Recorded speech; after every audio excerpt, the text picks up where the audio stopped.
Bonjour, je m'appelle Isabelle Barandon. J'ai décidé par le biais d'une vidéo de présenter les stages que je propose tout au long de l'année et surtout de vous expliquer comment j'en suis arrivée là. Donc, tout d'abord, je tiens à préciser que la présentation elle est peut-être un petit peu longue, mais elle va durer une petite dizaine de minutes. Et la conférence proprement dite sur les couleurs et sur la terre, sur le travail de la terre, donc sera après. Et il me semble aussi important de noter que je n'ai jamais fait d'art-thérapie, même si mon parcours artistique m'a grandement aidée à devenir celle que je suis aujourd'hui. La raison pour laquelle je me plais à animer ces stages, c'est bien sûr pour vous aider et vous donner les bases pour réaliser soit un tableau, soit une sculpture, mais aussi et peut-être surtout pour vous donner confiance, pour vous montrer par ce biais que dans la vie, tout est possible. Tentez de vous ouvrir un champ de possibles. À commencer par réaliser le rêve de créer vous-même une œuvre dont vous serez fier, content de mettre au mur chez vous ou de poser à une bonne place dans votre intérieur. Alors, pour débuter cette conférence, j'ai envie de commencer par définir le mot créativité et le mot féminité. Alors, pour la créativité, c'est le pouvoir de création, le pouvoir d'invention. Alors, j'ai regardé à création et donc la création, c'est écrit que c'est l'action de donner l'existence, l'action de tirer du néant. Jean-Jacques Rousseau disait l'idée de création, l'idée sous laquelle on conçoit que, par un simple acte de volonté, rien devient quelque chose. La création, c'est donc l'action de faire, d'organiser une chose qui n'existe pas encore. La création, donc, c'est la conception, l'élaboration, l'invention, mais c'est aussi l'apparition, la naissance. La création, c'est créer une œuvre. Albert Camus disait « De toutes les écoles de la patience et de la lucidité, la création est la plus efficace. » Et pour finir, la citation que je préfère est celle d'Arthur Rimbaud. Ta mémoire et tes sens ne seront que la nourriture de ton impulsion créatrice. Maintenant, si on se penche sur le contraire du mot création, on trouve les mots comme abolition, anéantissement, destruction, contrefaçon, copie, imitation, néant. Ces derniers mots font presque peur et ils m'invitent à vouloir donner au mot création une nouvelle dimension. J'ai envie de rajouter l'intention. Oui, l'intention désirée ou non, à côté de création, car c'est bien un dessin, une idée, un projet, une projection. Quant à la définition de la féminité, j'ai trouvé que c'est l'image sociale de la femme, le charme, la douceur, la délicatesse, que l'on oppose à l'image sociale de l'homme, qui est la virilité. La féminité à l'excès, c'est la faiblesse, la fragilité, la puérilité. On peut voir déjà, rien que dans les mots qui la définissent, la femme créatrice offre beaucoup plus de nuances pour définir son statut. Je suis une femme artiste et c'est avec ma sensibilité de femme que je vais vous parler de la création, que je vais vous parler de ce que je ressens à travers ce mot, que je vais vous parler de ce que je ressens de ce mot à travers mon travail d'artiste en tant que femme. Je crois que l'homme, en général, est création et n'est que création.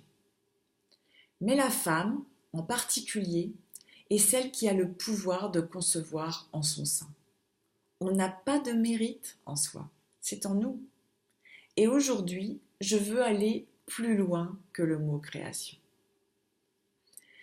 Si j'analyse mon parcours d'artiste, mon parcours de femme, je me rends compte que la création n'est pas un but, mais un chemin. Un chemin dont le but est la guérison. Alors, si je pouvais donner un titre à cette conférence, je dirais Féminité et création, un pouvoir de guérison. Je vais commencer par me présenter en 2 mots. Alors en 2 mots, je m'appelle Isabelle Barandon, je l'ai déjà dit là-haut, mais ça me plaît de le dire avant, je n'aimais tellement pas mon nom et mon prénom que... En 2 mots, je dirais artiste autodidacte. Ou peut-être qu'il serait plus juste de dire autodidacte et artiste. J'ai traîné mes pantalons sur les bancs de l'école jusqu'à mes 18 ans. Née au printemps et ayant 2 ans de retard, je n'ai même pas passé le bac français où je me suis défilée de peur de rater. Je voulais ma liberté. Je me suis formée sur le tas, comme on dit, et j'ai testé différents emplois qui m'ont appris à travailler, qui m'ont appris à acquérir des connaissances, à écrire sans trop de fautes d'orthographe, qui m'ont surtout appris à me connaître, à savoir ce que je ne voulais pas faire. Tour à tour, j'ai été manutentionnaire, vendeuse, secrétaire. Alors, et là, je les ai tous faits. Secrétaire comptable, secrétaire commercial, secrétaire marketing, secrétaire de direction aussi. J'ai travaillé dans la presse, dans la recherche, pour des associations, dans la vente, dans le privé et pas que. J'ai monté un showroom pour une usine Saint-Gobain pour présenter les différentes sortes de verres que le groupe commercialisait. Et j'ai aussi été assistante marketing dans des produits pharmaceutiques. Et puis, je me suis mise à mon compte et j'ai transformé un petit bar en crêperie qui fut sélectionné par le guide du routard. J'ai aussi joué au maître d'œuvre pour créer 5 chambres d'hôtes dans une bâtisse du début du 19e qui n'avait ni WC, ni chauffage, ni salle de bain, pour enfin tenir pendant 10 ans des chambres d'hôtes qui a été mon pire cauchemar, mais où j'ai appris énormément de choses. D'ailleurs, j'ai eu du mal à stopper une activité aussi lucrative, et je me suis mise finalement à faire les marchés. Et puis, il y a 2 ans, j'ai pris une grande respiration, et j'ai osé ne pas être raisonnable, et faire ce que j'ai toujours voulu faire, être artiste, et vivre de mon art. Aujourd'hui, je peins et je sculpte. Je fais des expos. Mon travail est déjà dans une galerie sur Dinard. J'anime des stages l'été dans ma maison. Et aujourd'hui, je suis devant vous pour vous expliquer ce que ces années d'expérience m'ont permis de découvrir. Et je dois dire que c'est une grande joie pour moi de vous le révéler par le biais d'Internet. Et comme je le disais il y a quelques instants, en vous dévoilant le nom de la conférence, que je me plais à répéter, féminité et création, un pouvoir de guérison. J'espère que je vais arriver à vous transmettre la joie qui m'anime aujourd'hui, du fond de mon être. J'espère qu'elle va rayonner et atteindre chacune des personnes qui prendront le temps de m'écouter. Et j'espère vivement vous atteindre pour vous contaminer et qu'à votre tour, la joie s'installe en vous profondément. Alors, je vais arrêter mon préambule et commencer maintenant. Si j'ai voulu traiter ce sujet de cette façon, c'est parce que je me suis rendu compte que s'il y avait bien un lien entre la féminité et la création, c'était bien le pouvoir de guérison. Je m'explique. En premier lieu, je dirais que la féminité rime forcément avec le pouvoir de création. C'est une évidence, et je l'ai dit tout à l'heure, si la femme a bien un pouvoir, c'est bien celui de la création. Nous les femmes, nous avons un corps conçu pour créer de nouvelles vies et de façon aboutie, qui ne sont ni des copies ni des imitations, Même si parfois des ressemblances frappantes sont avérées, cela ne reste que des ressemblances. Même des vrais jumeaux nés du même ovule ne sont pas strictement identiques. Je parle en tant qu'artiste, et cela rejoint mon point de vue de femme. Mon pouvoir de création aboutit à mon pouvoir de guérison, qu'il soit conscient ou non. Je le réalise pleinement maintenant. Pourquoi ? Une femme qui porte un enfant conçoit, et c'est pas toujours une évidence pour elle sur le moment, un double à son image. Lorsque l'enfant grandit, et d'autant plus lorsqu'il porte le même sexe, elle a devant elle un miroir presque parfait, qui est une chance, une opportunité, pas toujours réalisée malheureusement, pour l'aider à grandir, à s'accepter et à s'aimer. C'est la raison pour laquelle je parle de guérison.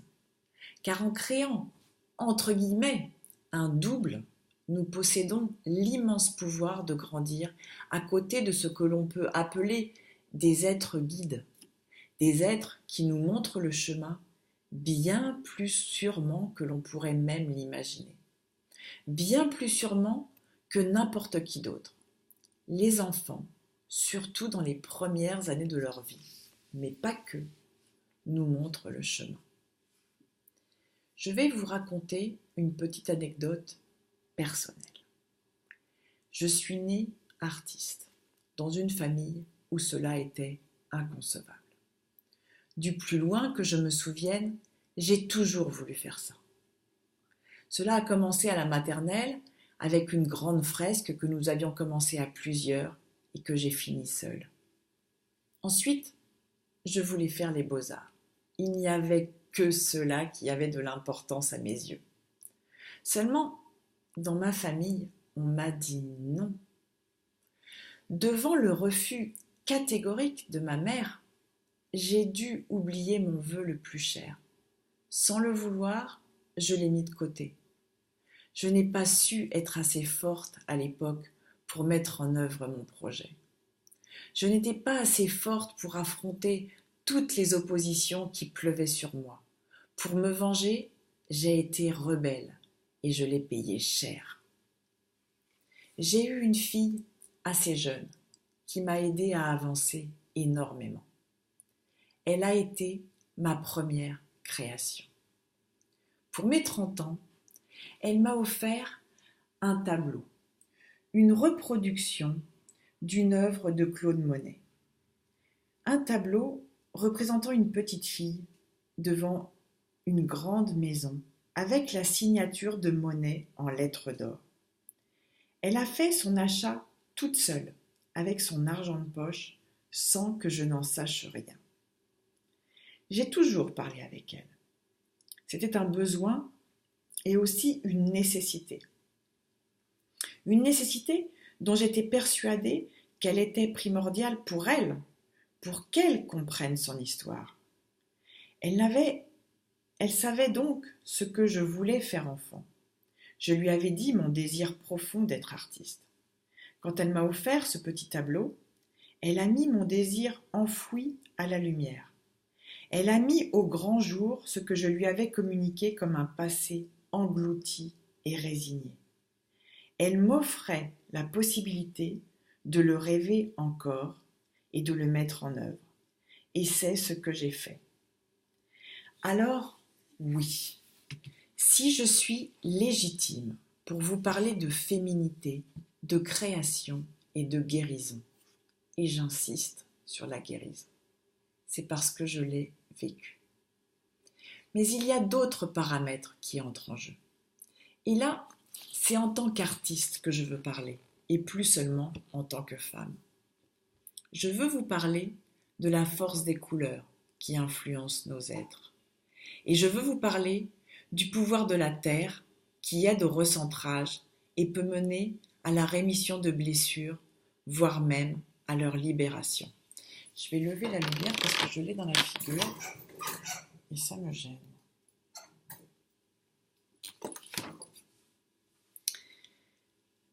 Cela fait plusieurs millénaires que les Chinois l'ont bien compris. Ils l'ont mis en œuvre avec le Feng Shui, où l'on utilise les couleurs pour harmoniser un habitat. Les couleurs ont une grande influence sur les habitants. J'ai testé cet art dans mon habitat et c'est réellement puissant. Il y a aussi ceux qui pratiquent la chromothérapie et soignent leurs patients avec la couleur. Quant à l'argile, je me rends compte que non seulement la terre nous offre également ce même pouvoir de création, mais elle a aussi le don d'extirper les douleurs, d'apaiser les âmes allant jusqu'à l'auto-guérison. L'autre jour, une femme est venue à l'atelier alors que je faisais une cuisson raku en extérieur. Elle était en vacances au Cap-Fréhel et, attirée par mes pancartes, elle est entrée dans mon jardin. Elle s'est mise à parler de son vécu. Elle sortait d'un cancer du sein qu'elle venait de guérir. Elle était lumineuse. Mon travail a résonné en elle, car je réalise essentiellement des femmes, et ce jour-là, je cuisais une sculpture d'une femme enceinte, avec forcément 2 beaux seins. Elle m'a dit « Moi aussi je sculpte l'argile, et mes femmes ont toujours qu'un seul sein, et je me rends compte que 2, c'est beaucoup plus joli. » Elle me parle de sa maladie et des autres patientes qu'elle côtoie. Elles se réunissent régulièrement afin de partager ensemble leurs souffrances communes et s'entraider dans cette épreuve qui les lie et qu'elles ont chacune à surmonter. Les autres ne travaillent pas l'argile, me dit-elle, et je me rends compte à quel point cela m'a aidée. Mes mains dans la terre, j'oublie tout, même la maladie. Voici un bien bel exemple. Quel est le processus ? Je vais essayer de vous le décrire. Je vais essayer de vous faire ressentir ce que je vis à chaque fois que je prends un bloc de terre entre mes mains. Devant la masse d'argile qui est devant moi, quand je suis en possession du même pouvoir créateur de guérison que la femme portant son bébé en son sein. Le contact de la matière est non seulement agréable et doux, mais il est aussi purificateur et revitalisant. D'une part, du fait de la matière noble, la terre est une matière sensible, malléable, tendre, offrant une multitude de possibilités. Elle permet un ancrage profond. Lorsque mes mains entrent en son contact, en épousant la masse, nos doigts plantés dans la terre, il y a comme une magie qui s'opère. Mettre les mains dans la terre permet d'utiliser un sens que l'on n'a pas l'habitude d'exploiter, le toucher. Seuls les aveugles développent ce sens à merveille. Et devant cette nouvelle sensation, le corps nous oblige à nous connecter avec nos sens. Il s'éveille à la nouveauté et nous permet d'accéder à de nouvelles possibilités, des possibilités insoupçonnées. Cette sensation, pour la plupart d'entre nous, est inconnue ou méconnue. Et c'est justement pour cela qu'elle nous apporte une grande aide pour nous déconnecter du mental. En entrant dans les sensations, on entre, sans s'en rendre compte, dans l'acceptation du moment présent. Une connexion profonde se crée entre la terre et notre être, nous aidant à lâcher. Lâcher les tensions, tuer les pensées néfastes et inutiles, nous relier à notre être profond dans la paix et l'harmonie.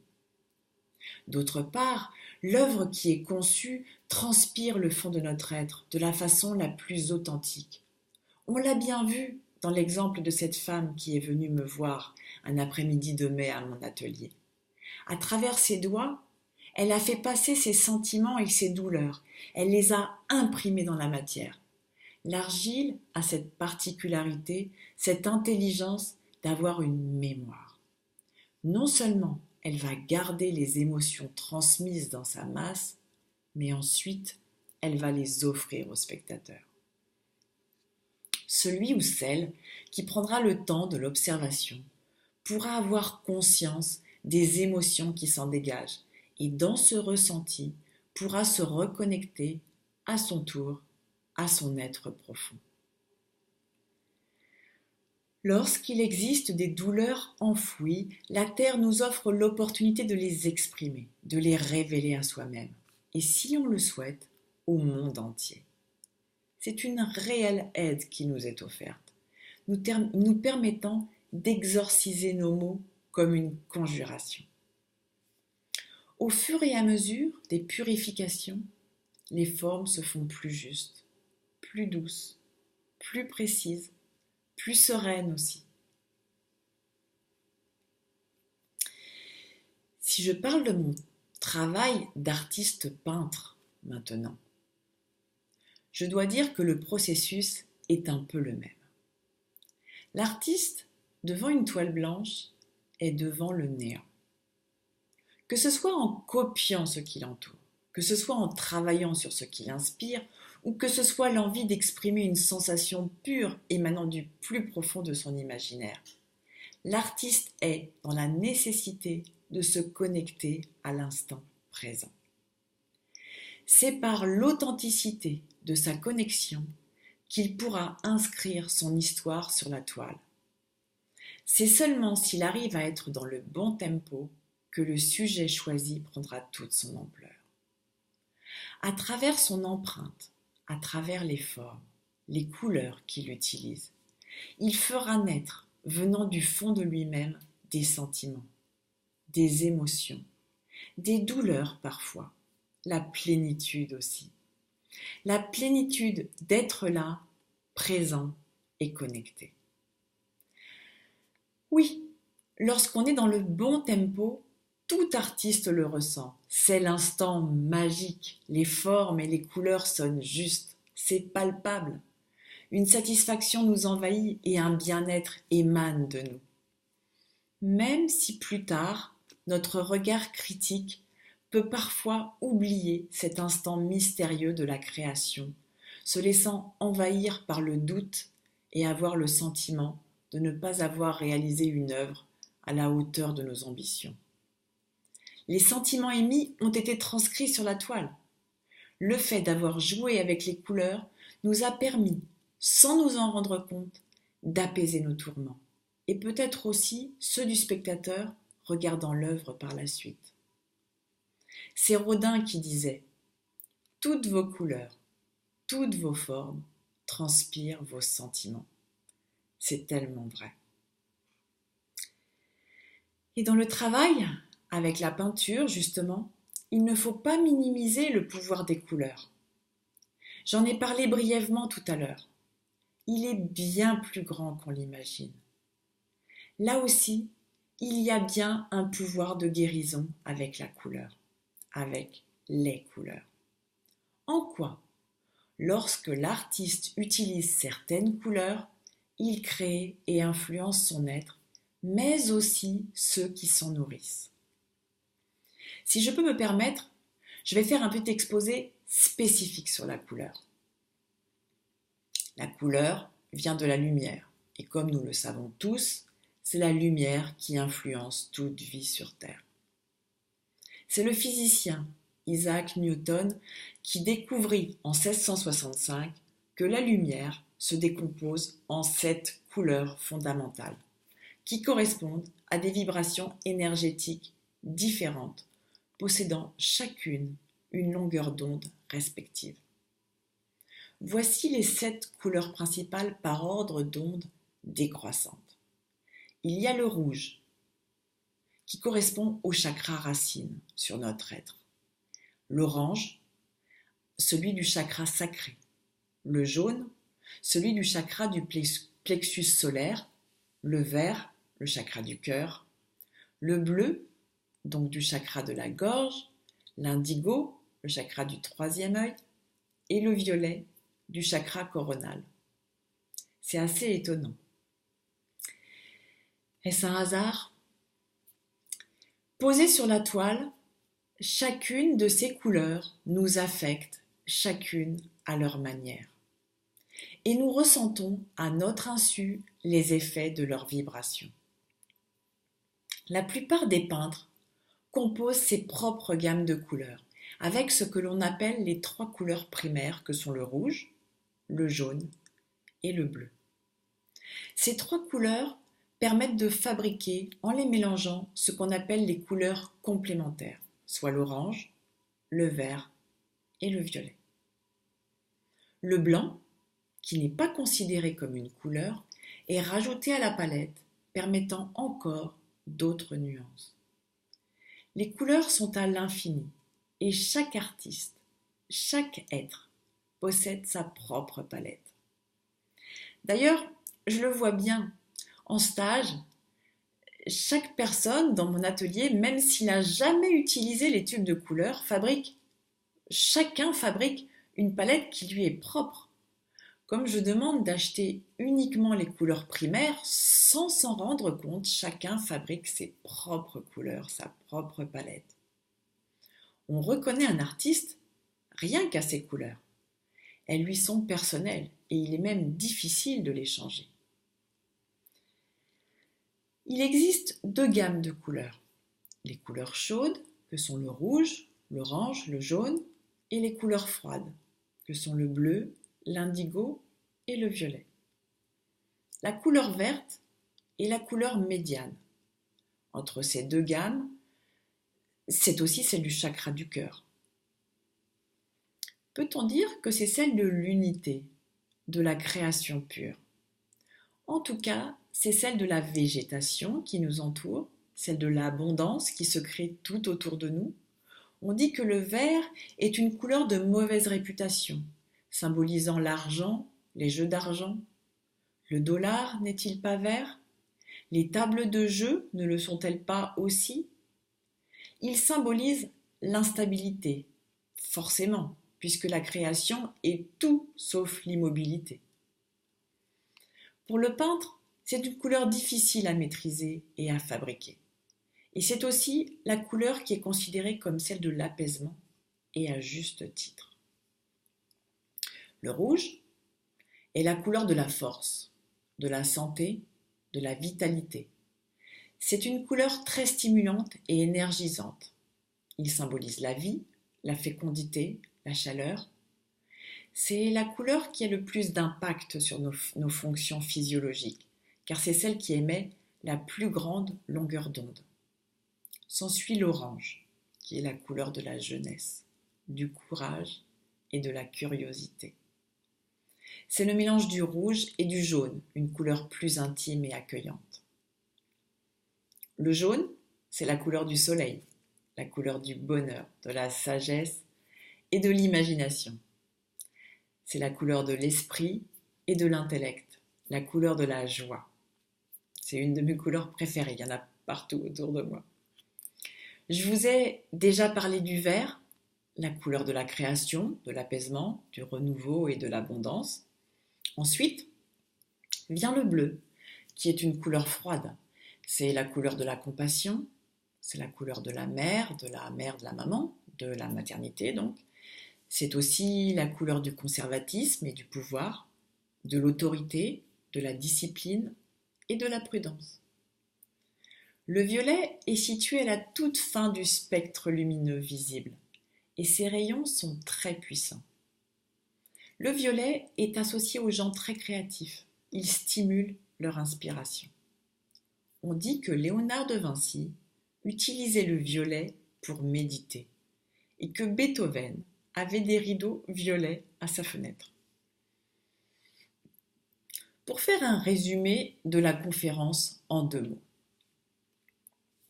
J'ai dit féminité et créativité. Créativité et féminité. Et je vous ai parlé du pouvoir de la création. Je vous ai parlé du pouvoir inné chez la femme, mais aussi, je vous ai parlé surtout du pouvoir que chacun d'entre nous a en sa possession pour guérir et apaiser son être. Que ce soit en se défoulant sur un morceau de terre, ou que ce soit en mélangeant les couleurs suivant ses ressentis. Alors, maintenant que cette conférence touche à sa fin, j'ai envie de vous donner la parole. Peut-être avez-vous des questions? Si vous vous tournez vers votre vécu, avez-vous déjà ressenti lors de la visite d'exposition ou bien lors d'un processus de création ce pouvoir de guérison vous toucher?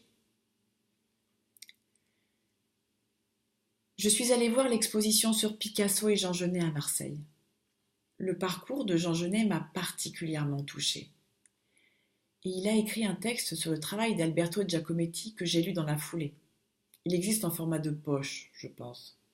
Le titre, c'est tout simplement L'atelier d'Alberto Giacometti. On se rend bien compte dans ses écrits à quel point le travail de Giacometti a touché Jean Genet et a résonné en lui. Peut-être ne l'avez-vous pas analysé de la sorte, mais maintenant que je vous ai exposé mon point de vue, retournez-vous sur vos expériences passées. Qu'en est-il?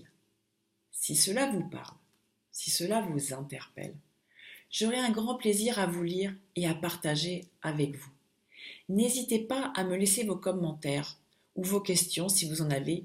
Je me ferai une joie de vous répondre et je vais mettre un petit lien en dessous de la vidéo où vous pourrez directement cliquer et accéder à mon mail si vous le souhaitez.